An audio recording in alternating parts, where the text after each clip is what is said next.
Permettez-moi tout d'abord de remercier le président des États-Unis, M. Joe Biden, qui a bien voulu convier ses homologues africains à ce deuxième sommet des dirigeants des États-Unis et de l'Afrique. Je tiens également à remercier M. Michael Cowden et Paul Hicks pour leur invitation à la présente table ronde privée. L'ordre du jour nous invite à réfléchir sur comment la finance peut constituer un atout à l'égard des défis pressants et des opportunités de l'Afrique et contribuer à la résolution de problèmes apparemment sans solution à l'échelle mondiale. C'est un sujet d'actualité au regard de la situation actuelle de l'économie mondiale et des effets des crises sanitaires et sécuritaires sur nos économies nationales. L'un des freins au développement de l'économie africaine est l'épineux problème de la disponibilité des financements. Pourtant, l'Afrique dispose d'un énorme potentiel en ressources naturelles.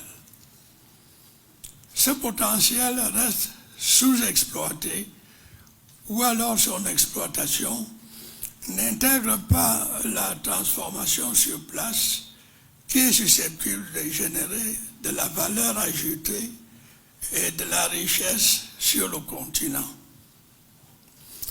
L'Afrique ne représente qu'une portion congrue des ressources financières en circulation dans le monde.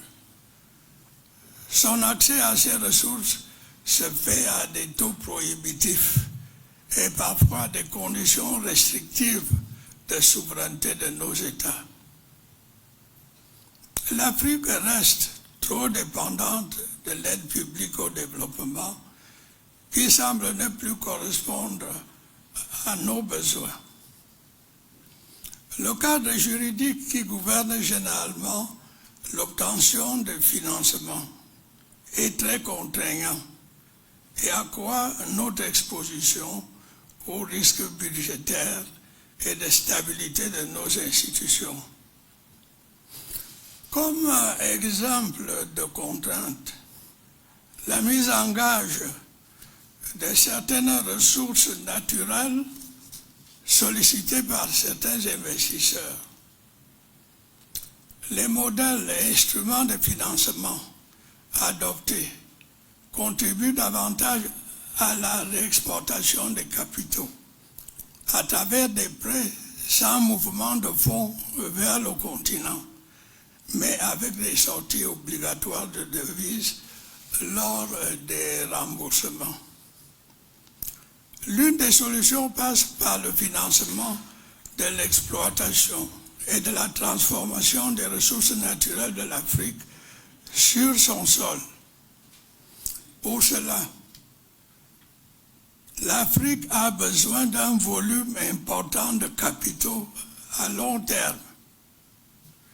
Il serait donc souhaitable d'œuvrer à la mise en place d'un véritable marché africain des capitaux, susceptible d'offrir des outils adaptés au financement du développement de l'Afrique, ce qui permettra sa transformation structurelle et son indépendance progressive de l'aide au développement et des crédits à l'exportation. En souhaitant plein succès à vos travaux, je vous remercie de votre aimable attention.